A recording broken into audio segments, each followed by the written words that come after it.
Picture this.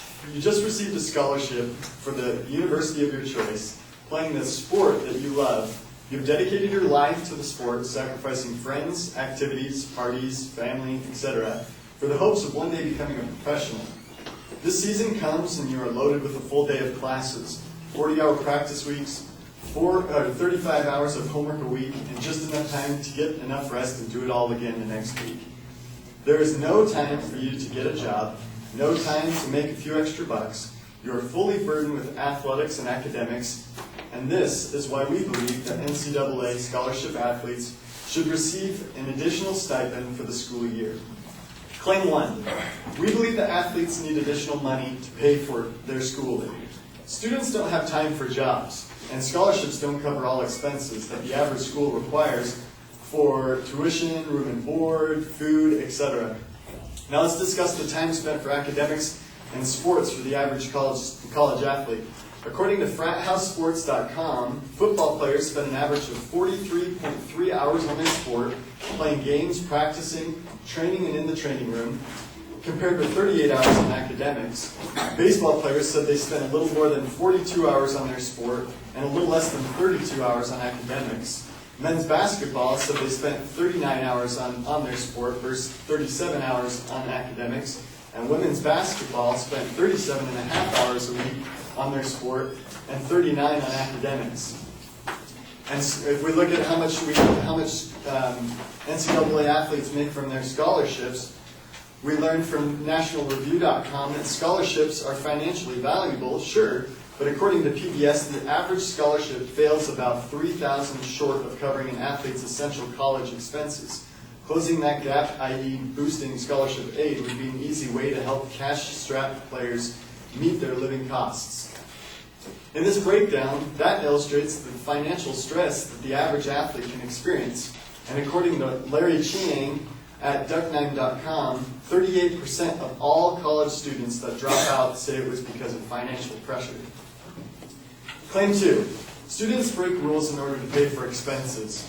Students are bound by NCAA sanctions of amateurism rules preventing them from receiving additional money for the scholarship that they receive for playing sports.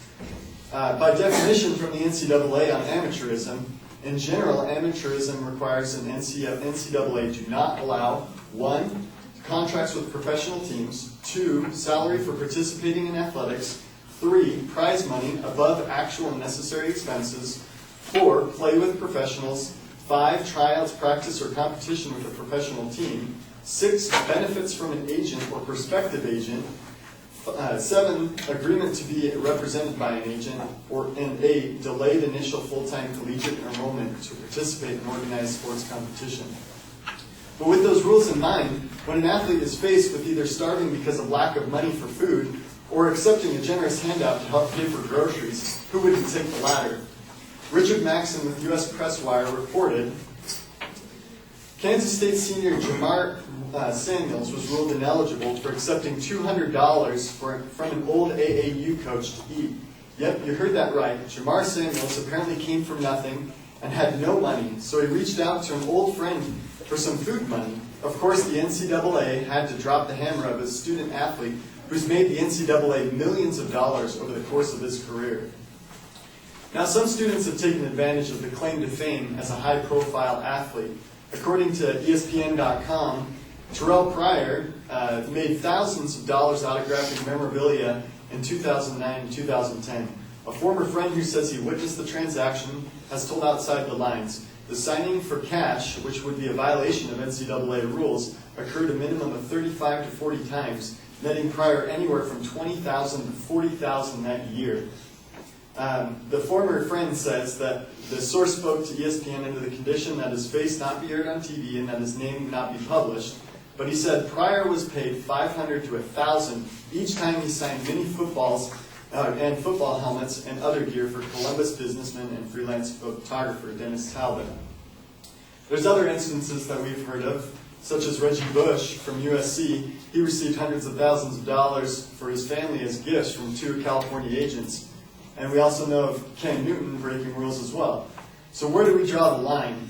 We believe that the line should be for the total cost of the athlete's education and cost of living and nothing more. And why should students make this money? Claim 3. Students deserve to be reimbursed for merchandise and sponsors. According to Stephanie Taylor Christensen, sports business writer for MinionVille.com, writes how much schools make when sponsorships come into play.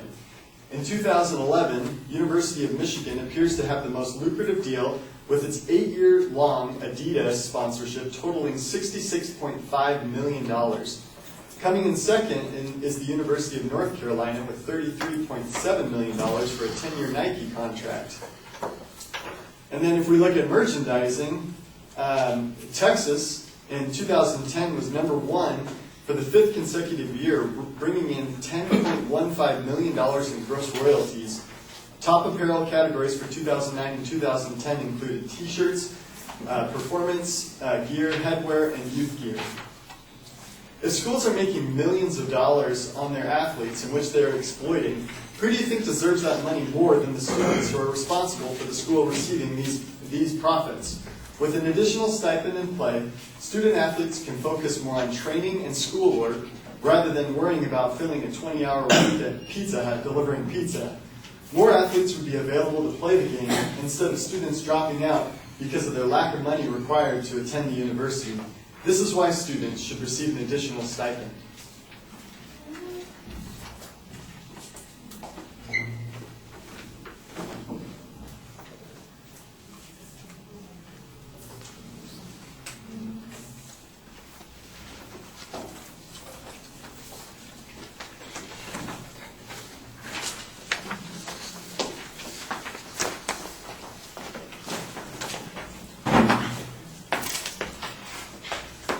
Those of you who came in late just now, there is also the bubble form that we're doing while the debates are going on.